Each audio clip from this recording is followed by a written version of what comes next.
So today we are going to discuss the issue of caste in the sector of education. So when we talk about caste and education, we know like how these were related from the very ancient time in India, and especially from the times of Dharma Shastra. We don't know what exactly was there before Dharma Shastra, but we know what happened after Manusmriti. So, but today I'm not going to talk about the time ancient period. I'll discuss about the modern India, so-called modern India, and the role of caste in in the education system today. So, when I talk about the issue of caste, when I talk about the when we discuss the issue of caste in education sector, we normally discuss the problems in higher education, the involvement, the inclusion of people from Dalit and backward communities in the higher studies, in the higher education institutes. But we often forget about the primary education. We don't go to the roots when we talk about the education sector in India. So we have to look at the status at the primary education. We have to see who are the people, who are the students who are going to to government schools in rural areas, in villages. So I can bet with all the with like everything that most of the people who are going to government schools in villages are mostly from SC, ST and backward communities. The poor upper caste in the villages, they have most of them have switched from public schools to private schools. But this is not the case with the students of with the people from the SC, ST and OBC category.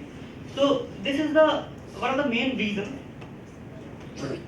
uh, of, of the people from category lagging behind from the very beginning. And I think that's my personal opinion. It doesn't have to do anything with others' opinion. I think since now, especially in the last 10-20 years, the most of the people, most of the students studying in government schools at primary and secondary level are from SC, ST and backward communities. That's why it may be a reason for the states not to like take care of these institutions. Like so, I think since all the upper caste, most of the upper caste people have switched to private schools, and they have made much progress, and they have gone to elite schools, elite institutions, and the people who are left behind in the government schools are mostly from backward and SC category, and that's why state has chosen to neglect these sets of institutions. And from this very root, uh, the the lagging behind of the category students starts. So I'll give some instances. I'm from Uttar Pradesh, so I know like how the primary school things work in Uttar Pradesh. So there was an incident in 2010.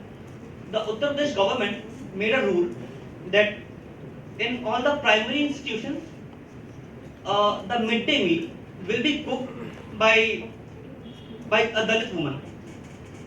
So it should have been applauded. It was a great idea. It was a step towards social justice.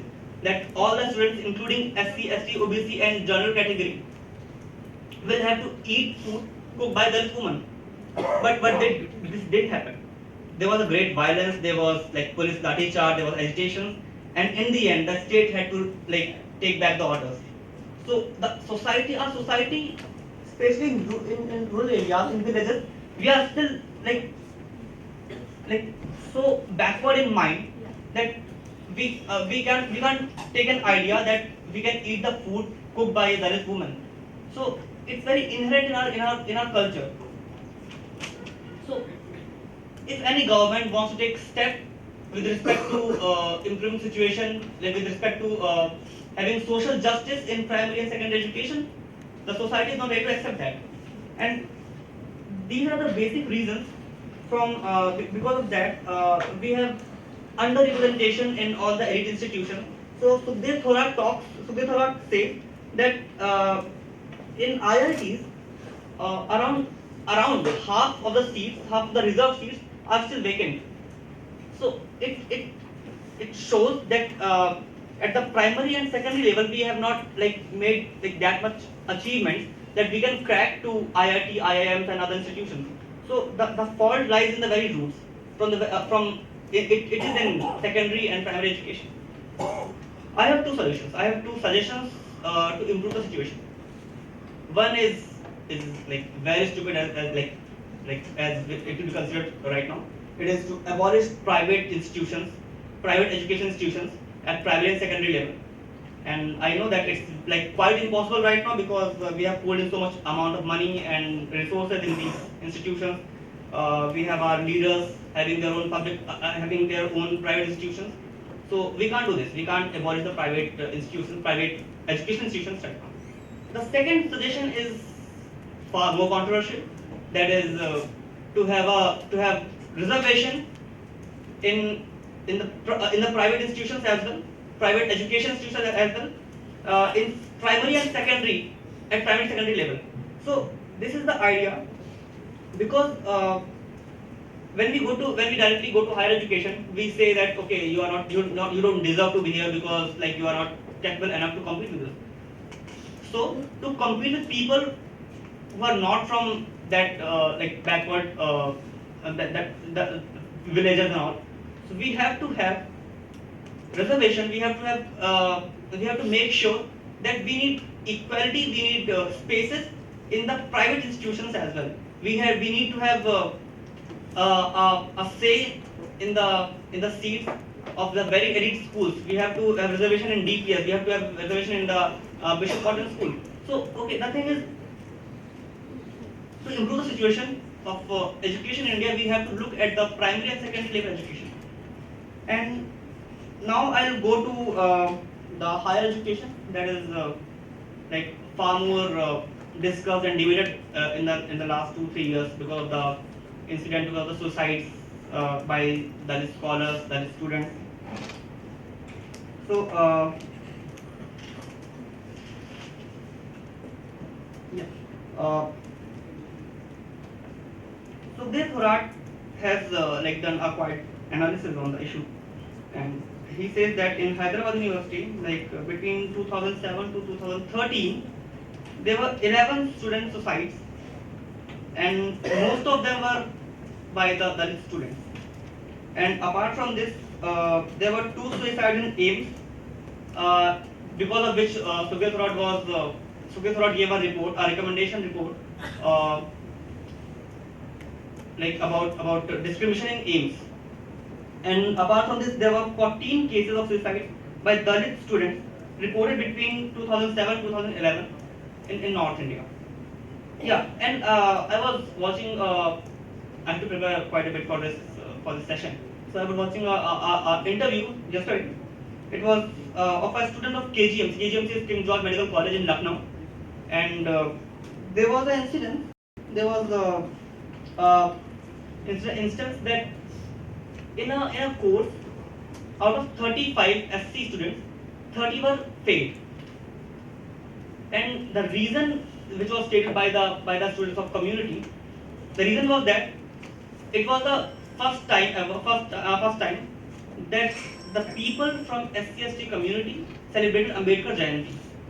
And because they celebrate this Ambedkar Jayanti, it was responsibility of the administration to fail the people, and because they are getting the academic rigor down. So these are the situation in the higher education institute. And there's one more incident. It happened in Chandigarh University in 2010, I guess. So the student's name was Jaspreet Singh. A professor told him that you have come here by reservation. That was not in my control, but I'll make sure that you don't go from here with a degree. And after this instance, the person commits suicide. So these are some instances we can see a general pattern that Sugit Horat also talks about the pattern in all these instances. There are two things. There are two main problems. One is there is lack of support system in the education institutions at higher education level, and the other main problem is the cases filed by the student community by of reserve category are not heard by either by the institutions or by the police. So these are the two main reasons because of which the institutions have failed completely for like last 2-3 years, the last 5-6 years, or last 50-60 years to solve the problem of the issues in education institutions. Yeah. So one more thing, the Thorat committee report studies quite comprehensively that discrimination at aims. So there are some general patterns which are not limited, which are not restricted to aims, but these you can find these in all the education institutions, like in most of them. So the first general pattern is there are no remedial coaching classes for category students. So if you see the data, most of them come from villages. Most of them come from very backward areas, and they need to have some sort of coaching, some sort of remedial classes when it comes to English or when it comes to economics or some really technical subjects. But these are not provided either in AIMS or in most of the universities. Even NLSIU doesn't have anything like this. NLS doesn't have any sort of remedial coaching classes who have problems in English, in communication and in other things. Yeah, and the next thing that's important to discuss here is the pattern in evaluation and theory paper. So 76% of the SCST people in AIMS agreed that there was discrepancies with respect to evaluation and theory paper. The people from SCST category were given very low marks, and because in evaluation in theory paper the teacher has all the discretion. Okay, we have a reval system, but every institution does not have reval system. So it's done at a very broad level, it's a very large extent in education institutions. The third pattern is discrimination in practical and viva works. Again, the discretion lies with the professors, and we can see the discrepancies in these areas. The fourth is ragging and caste overtone. So the Sukhdev committee found that there was quite much relation between ragging and the background of the student, the caste background of the student. And one more important thing that took place in AIMS that time, because of which the suicide took place, because of which the situation like tensed, was AIMS played a proactive role in anti-quota agitation that time. So what happened in AIMS? All the students from SC, ST and OBC category who like discussed in favor of quota system, who gave their opinions about in favor of reservation, from the very next day they were like distributed by the upper caste students in the institution. So AIMS, like the majority of the students at AIMS were very much active in the anti-quota system against it happened in 2010-11, I guess. I don't remember the exact year. But yeah, so one more thing that we can look here, in all the institutions, when a group of students from a category, when they start discussing the social issues, when they start having their opinions, expressing their opinions about the reservation, our way of looking at them completely changes. So in any institution, when a student starts speaking against caste system, in favor of reservation or any other social issue, the amount of hatred or amount of discrimination increases from the very next day. And I'm not saying this like I'm not just typing it. There was a committee. It was Mongekar committee. Mongekar committee said that there were two main reasons of discrimination in the education institution. One was, the first very big reason was that there's insecurity in the upper caste students, that their positions is being hijacked because of the quota system, and which is like quite debatable, and like we can discuss like large extent later. The second main reason that the Mongekar committee talked about was that for last several years, the students from category, from SC, ST and OBC category, they have started talking about reservation, and they've started talking about caste system very openly. So they are like spirited up, and they have expressing the thoughts of Ambedkar, Periyar, Pule. So because of these reasons, when you become more expressive, the amount of discrimination and hatred towards you increases in the education institution. So these things happen in AIMS, these things happen in SCU, these things happen in JNU recently. So it's a general pattern in education institution at higher education level across the country. Yeah. So yesterday I looked at some debates about how can we solve this problem of caste discrimination and reservation in India. So there was an argument that as we go ahead with the modern education in India in the next several years, we don't have any need to have a quota system. We don't have any need to have representation, affirmative action for the category students. So there were two arguments. One was by Mr. Chandraman. Chandraman is I think he is his chairman or president of Dicky. Dicky is Dalit Institution Chamber of Commerce of India, right? Yeah. So Chandraman is president of Dicky, president and mentor of Dicky. He says that when we go ahead with the modern education in India, so after 2 or 3 generations, there won't be any need for reservation in the institutions and in the public sector in the jobs also. On the other hand, Mr. Thorat and Kancharaya give a very interesting account. They say, okay, one more thing. Mr. Chandraman says that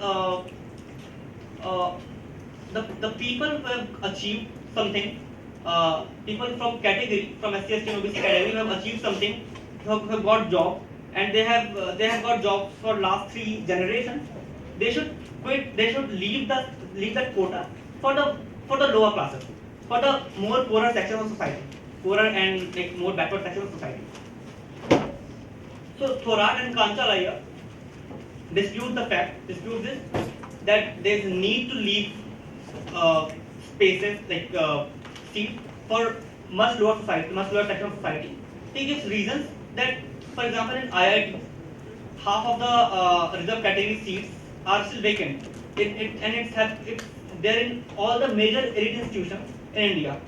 So Kanchalaya and Subir Thorat say that if we are not able to fulfill these vacant seats across the country, how can we say that we have made enough progress? How can we say that we have made enough use of reservation? So there are vacant seats, but we are still not able to get that seats in the elite institution. So even the highest classes of Dalit community, highest section of Dalit community, is not able to go to that seats, to IITs and IIMs, and many seats are still vacant. So it seems that it's still not time for the highest, you can say the creamy layer of Dalit community to leave the seats for much lower sections, because they haven't gone to that much progress that we can think about like leaving the seats, leaving the reservation after three generations. So the main question that comes into picture here is the implementation of reservation system. We have the system for last 60 years, but how have we implemented it? How much the progress in this area is the thing we have to look into. And even the highest classes of the Dalit community, of OBC community, have not achieved which was supposed to be achieved in the past 50-60 years, and that's why we need reservation. We still need reservation not only for next 3 generations, maybe for many generations, and not only in public sectors, maybe in private education institutions also, at the primary and secondary education also. So yeah, that's all that I have to like discuss it for now. One more thing that Sanjana talked about, that we have academic discussion in law school regarding caste and sociology and history classes. So I disagree. I partially agree with that, because I still think that we don't discuss that much that we are supposed to do. We haven't discussed analysis of caste in law school. We haven't discussed caste in India in law school. We haven't discussed Phule and Periyar in law school. So until we discuss there is author, the people who have represented their community, if we don't discuss them, how can we say that we have discussed the issue of caste in law school? So I partially agree with that, and with that I conclude. Thank you.